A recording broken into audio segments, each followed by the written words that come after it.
saya masih lihat piring terbang. Kalau saya izin sama Ciputa atau Teater, itu kami buat satu grup band. Tanpa terasa masuk dalam kehidupan aku. MPB itu mualim pelayaran besar. Itu langsung ketinggalan di situ, bukunya nggak pakai itu. Saya diponis.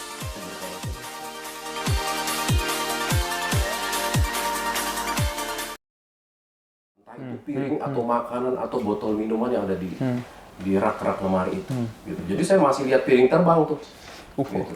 Sampai dia aku mau menjelang SMP baru dia benar-benar bertobat. Gitu. Oke, ini menarik. Maksudnya pas boleh tahu pertobatan papa itu berarti bisa dibilang juga ya jadi salah satu perubahan dalam satu keluarga juga dong. Ketika ngelihat orang tua atau papa gue yang datang gue salah disabet, datang ada piring terbang, terus melihat papa yang dari dulu ya parah banget jadi bertobat. Oke, Iya, bertobatnya ini gimana? Pertobatan papa itu memang dia berhenti dari segala minuman kerasnya itu. Kalau saya lihat dia juga memang nggak segan-segan untuk main tangan. Tapi saya belum pernah lihat sih si papa itu mukul mama saya. Yang saya lihat dia selalu lempar barang. Mungkin untuk pelampiasan kali ya, gitu. Nah pertobatannya itu dia berhenti dari minum-minuman keras gitu, terus kemudian dia nggak kumpulin barang-barang itu lagi. Tapi memang pekerjaan dia kan menuntut dia susah ada di rumah, sulit ada di rumah. Jadi dia memang bertobat gitu loh. Dia melakukan tanggung jawabnya kepada istri, kepada anak. Cuma memang ada something lost nih di bagian kita anak-anak gitu. Ya mungkin sekarang dibilangnya fatherless kali ya. Gitu. Jadi keberadaan bapak kita itu nggak menyentuh kehidupan kita. Gitu. Dia kasih kita tanggung jawab. Dia kirimin gaji setiap bulan ke orang tua, ke mama saya gitu. Kita nggak ada yang keleleran lah, anak nggak bisa makan. Jadi terpenuhi di bagian itunya. Cuma sentuhannya gitu yang kita nggak pernah dapat. Dan itu saya butuh bertahun-tahun pemulihan. Karena memang saya nggak sadar itu tadi kenakalan remaja saya itu berbaur dengan ketidakadaan bapak di rumah. Pengaruh gitu. ya. Betul. Nah mulai deh tuh, mulai terjadi hal-hal yang aneh. Jadi kepada saya, salah satunya kepada saya. Kayak misalnya ketika saya SMP mulai nyobain rokok gitu rokok temen ngerokok. Jadi SMP tuh udah berapa kali ketahuan mamah lah. Cuma kita memang jaga ngerokok nggak mau di rumah. Rokok pasti di luar gitu. Tapi memang udah buat kita tuh SMP tuh rokok udah jadi seperti makanan cemilan lah sehari gitu. 3 kali bahkan lebih. Iya, berbungkus-bungkus gitu dalam sehari. Nah, dari situ menanjak tuh, masuk ke STM, itu saya udah mulai, sebenarnya kenakalan biasa nih, seperti yang tadi saya bilang. Tapi udah mengarah ke apa ya, jadi memang seperti anak kurang kasih sayang bapak gitu. Kalau saya izin sama mama saya nih, mah, saya mau main ya. Saya bisa nggak pulang 1 minggu, 2 minggu. Mainnya gitu. Mah, sekolah dulu ya, nggak pulang 1 bulan, gitu. Dan saya biasanya tempat tongkrongan saya di Ciputa atau Teater, gitu. Dekat rumahnya Berni di Teater. Oh iya, rumahnya Teater. Teater itu masih hutan karet dulu, tahun 90-an. Belum ada perumahan, baru Teater doang. Kalau dulu tuh Teater tuh bilangnya zaman-zaman awal tahun 90 tuh tempat jin buang anak. Jin buang anak. Jadi benar-benar kayak jalannya kayak cuma satu mobil gitu, terus hutan karet di kiri kanan. Hutan karet, betul. Dan itu kok Andre saat itu nakal-nakalnya di sana tuh? Nakal-nakalnya di sana. Betul. Kita kulik. Apa sih nakalnya tuh sampai kayak gimana tuh kok? Sorry. Dulu tinggal di mana? Tinggalnya di Keramat. Berarti tinggal di Keramat, mainnya sampai seminggu itu ke Ciputat Teater. Betul, ke Teater. Jauh makanya. Ngapain? Kebetulan teman sekolah itu, dia memang lain jurusan, aku di teknik listrik, dia teknik mesin. Itu kami buat satu grup band. Nah asalnya memang dari grup band lagi. Ortodoks itu kan? Ortodoks gitu. Kita nyanyiin khusus lagu-lagu Metallica. Dulu tampilnya di 17 Agustus gitu. Oh iya. Juga keren juga. Ada syukuran-syukuran, model-model gitu deh. Gitu. Jadi base camp kita tuh di sana. Dia punya rumah kebetulan 2. Jadi ada di blok A, ada di blok dekat lapangan itu yang aku pernah cerita sama Berni itu. Jadi di rumah kosongnya di blok A itu tempat ngumpul kita. Nah disitulah tuh sebenarnya kita jadiin rumah itu base camp untuk ngulik lagu-lagu. Gitu. Jadi tiap pulang sekolah kita ke sana ngulik lagu-lagu, ya biasa. Ngulik-ngulik lagu-lagu udah mulai deh tuh. Ada apa namanya cemilan-cemilannya ya, gitu. Dari mulai kacang-kacangan sampai mulai beli anggur. Gitu. Udah mulai naik lagi ke udah beli vodka. Emang kalau kenakalan tuh Jadi gitu ya. jadi itu tuh tanpa terasa masuk dalam kehidupan aku. Gitu loh. Sepertinya tuh tim musik atau band itu dengan hal-hal seperti itu tuh wajar. Ada temen lagi nawarin, ini enggak, ternyata ganja. Gitu. Nah dari situ nanti next chapter aku jadi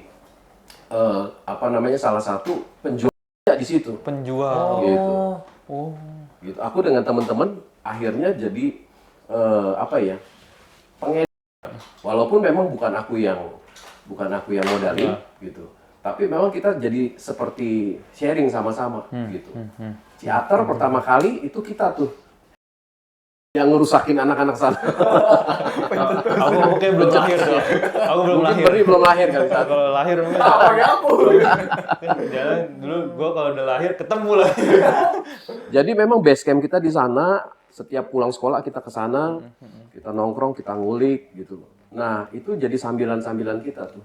Minuman, obat-obatan. Dulu itu zaman saya itu ada yang terkenal itu namanya Don. Gitu. Terus kemudian itu kayak sejenis obat penenang sebenarnya, nitrazepam gitu. Bentuknya tablet. Bentuknya tablet. Gitu. Ada yang dibilang BO, ada yang dibilang itu di zaman-zaman kita dulu tuh. Wah itu memang sempet itu kita rasain. Cuma ya saya bersyukurnya saya nggak sampai jatuh ke obat-obat terlarang gitu. Oh berarti Kondre tuh cuma pengedar apa? Kalau untuk aku pemakai ganja, aku murni pemakai ganja. Tapi kalau untuk obat-obatan penenang itu aku sepertinya nggak cocok sih dari dulu. Gitu. Nggak suka aja. Soalnya hidupnya juga udah tenang kali ya. Karena kalau saya lihat Udah tenang. saya lihat teman-teman yang pakai begitu itu udah nggak jelas lah, ngomongnya juga udah pelok begini gitu loh, udah nggak konsentrasi. Tapi kenapa saya suka ganja akhirnya jadi penikmat penggemar? Karena saya lihat teman-teman yang pakai ganja tuh fun semua gitu loh. Kalau habis ngisep itu ketawa-ketawa, terus makan, tidur, asik juga ya gitu loh. Terus saya pikir ganja tuh kan mirip dengan rokok kan, gitu. Oh iya benar. Jadi memang selain kita sempat walin di sana, ya saya jadi pemain juga gitu. Dan itu berlanjut sampai setelah saya lulus STM. Sampai lulus SMP berarti 3 tahunan dong nih. Iya. Sampai setelah lulus masih lanjut kah? Setelah lulus STM saya masuk ke Akademi Maritim Indonesia, AMI. Pulau Gadung, Pulau Lentut. Cuma saya nggak sampai lulus di sana. Karena memang itu tadi masih ada nih kenakalan yang kebawa nih. Jadi saya bisa bolos tuh kuliah, bisa 2 minggu nggak masuk kuliah. Gitu. Nggak lulusnya gara-gara itu? Ke situ. Ke teater itu? Saya bilang sama si Papa, ketika itu kan Papa masih menjabat kan sebagai nahoda. Saya ikut Papa aja deh kerja. Nah saya kerja tuh nggak lama. Ikut sama, akhirnya ikut muter tuh? Betul, ikut muter tuh. Tapi masih lainnya masih di Indonesia lah, Surabaya, gitu. Ke Aceh, Cirebon, muter-muter situ. Dan itu kurang lebih 1 tahunan lah ya. 1 tahun. 1 tahun. Karena tadinya saya berpikir gini, si Papa bilang gini, ya udah, lo kalau misalnya memang nggak mau kuliah, lo ambil itu aja MPB. MPB itu mualim pelayaran besar. Apa tuh? Mualim pelayaran besar itu nanti kayak jenjang karir untuk kita ngambil karir nakhoda misalnya. Gitu. Papa saya udah setting. Nanti kalau lo dapet MPB 3, lo bisa masuk ke Awani Dream jadi kapten di sana. Lumayan, Awani Dream tuh gajinya kan gede banget kan. Aku udah targetin itu, tapi memang ternyata nggak kuat. Nggak kuatnya karena? Nggak kuat. Kehidupan di laut itu keras banget. Keras banget. 1 minggu saya kerja di sana, saya udah kehilangan kuku 1. Copot, ketimpa yang namanya palka, tutup palka itu. Itu baja setebel ini. Itu langsung ketinggalan di situ, kukunya nggak pakai tempel lagi. Iya. Untung nggak sampai belum dipotong lagi. Itu udah langsung copot di situ. Maksudnya jarinya untung nggak retak atau? Iya, jadi begitu tutup aku langsung tarik, udah ketinggalan. Belum lagi memang ombak kan kalau di laut. Kita masuk samudra Indonesia. Itu wah, Kalau kapan-kapan naik kapal laut boleh cobain tuh. Gitu. Masuk Samudra Indonesia ombaknya bisa 5 meter. Tapi emang dulu, ngomong-ngomong, dulu tuh papi aku juga kerja di laut, by the way. Oh iya? Dulu tuh papi aku kerja di laut, dulu sempat berapa tahun tuh di Bali. Papi tuh punya kapal, jadi dia tuh nyawa-nyawain kapal ke bule-bule.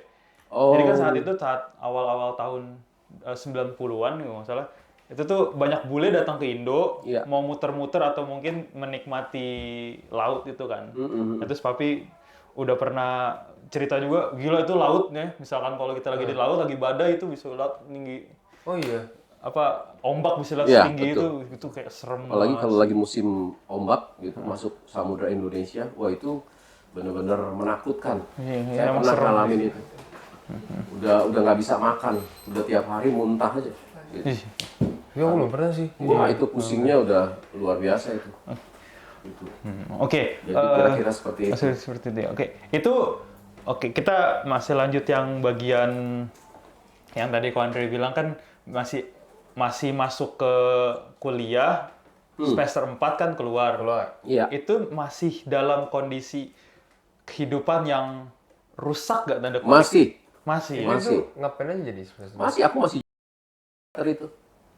Gitu. Tapi pernah ini nggak urusan sama polisi? Enggak. Oh enggak. Itu beberapa kali kejadian ya ketika aku bawa habis beli apa namanya aku masukin ke motor, aku udah tahu nih polisi biasanya di titik-titik ini. Aku cari jalan, nggak taunya begitu jalannya aku lewatin itu ada razia gitu. Pernah satu kali aku baru beli barang itu istilahnya dari Kemayoran mau pulang ke rumah, motong lewat daerah Poncol situ, aku pikir aman nih karena jalan besarnya cuma motong gitu aja.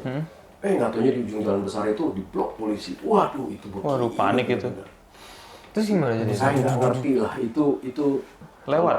Itu semuanya diberhentiin. Mungkin karena polisi itu ngelihat saya pakai motor Vespa kali.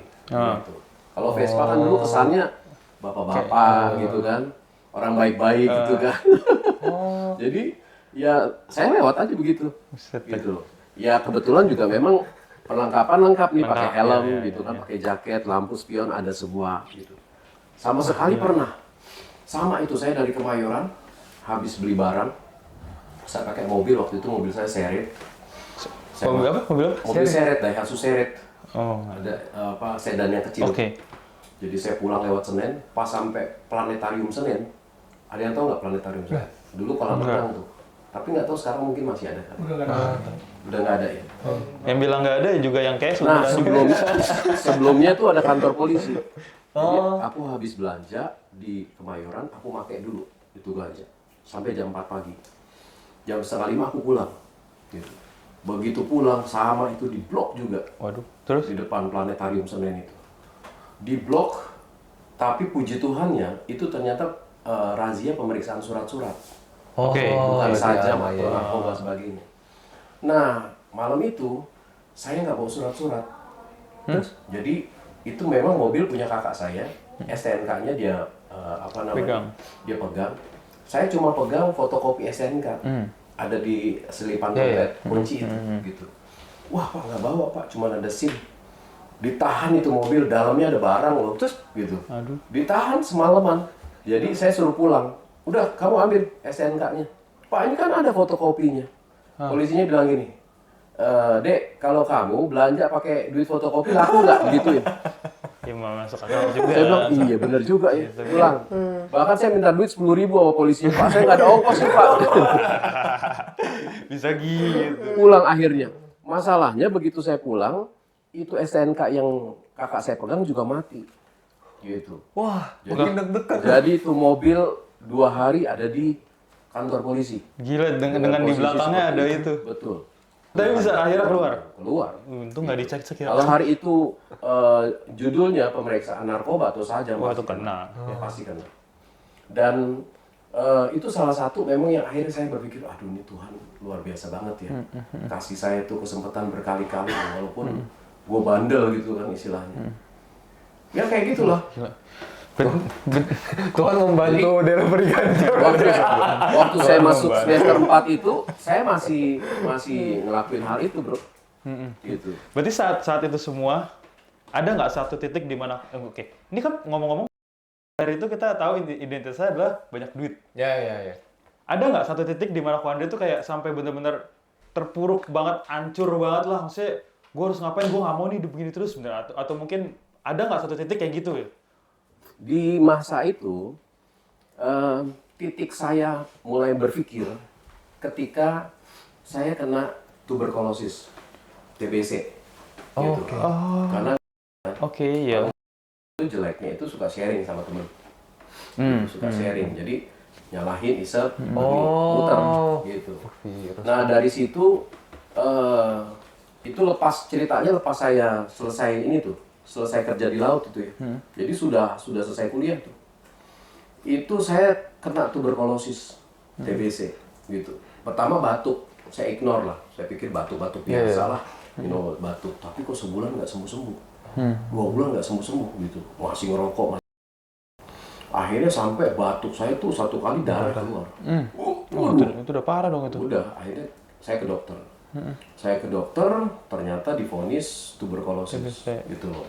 Dokter bilang nggak boleh minum minuman keras, nggak boleh begadang, nggak boleh ngerokok. Stop itu semua gitu. Dikasih obat. 6 bulan kan biasanya 3 bulan atau 6 bulan. Obatnya harus terus-terusan kan tuh ya. Rifavisin itu kalau nggak salah sih 6 bulan gitu loh. Ini harus diminum tiap hari ya gitu. Kalau enggak nanti ini nggak sembuh-sembuh gitu. Ya udah. Jadi saya minum, cuma saya nakal tuh. Saya nakal begitu 2 minggu minum, udah rasa enak lagi, merokok lagi gitu. Jadi begitu batuk-batuk lagi ke dokter lagi, ini berhenti ya? Iya dok, kemarin saya berhenti. Ulang 6 bulan lagi jadi 1 tahun. Iya, itu harus kayak gitu ya. Dan itu berulang jadi 4 tahun. Saya yang harus minum obat 6 bulan jadi 4 tahun. Wah itu bener-bener parah deh gitu. Nah satu titik tuh dimana saya memang udah parah nih merasa, badan udah kurus, lebih kurus dari lo bro. Kurus banget deh gitu. Cuma berapa puluh kilo, paling 40 kiloan kali. Wah gila tuh kurus banget. Iya. Kayak badan cewek itu Iya, ya. makanya. Satu titik aku bilang, aduh Tuhan aku nyerah deh, give up deh. Memang sudah waktunya aku bertobat nih gitu. Karena memang ketika itu aku sudah masuk dalam pelayanan. Aku sudah masuk dalam pelayanan. Jadi oke. Jadi pelayanan sambil itu semua jalan tuh. Jalan. Oh, makanya masih dijaga itu. Iya. Oh, kira tuh kayak Kalau untuk- pengedar dulu. Kalau untuk aku berhenti di pas selesai kuliah. Oke, yang keluar itu semester Tapi 4 makin itu masih. selesai kuliah masih gitu. Berhenti kuliah tuh sampai bekerja masih, sampai pelayanan masih. Gitu.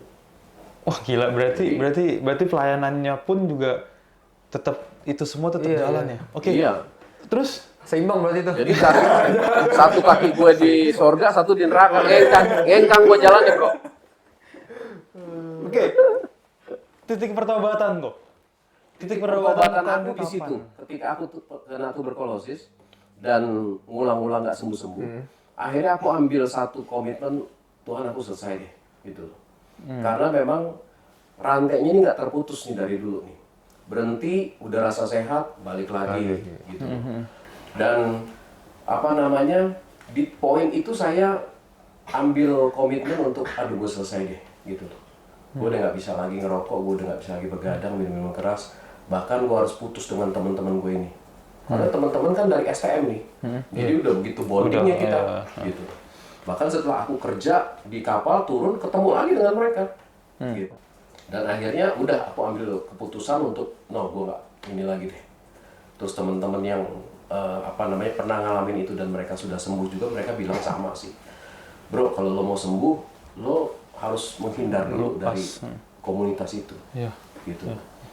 Karena memang itu masuknya ke sugesti. Gitu. Nah di situ aku ambil komitmen mulai melayani, masuk tahun 95 itu di Sungai Yordan, gitu, di Sungai Yordan. Kok pemikiran apa kok yang bisa membuat Ko Andre itu mikir, oh gue harus stop nih.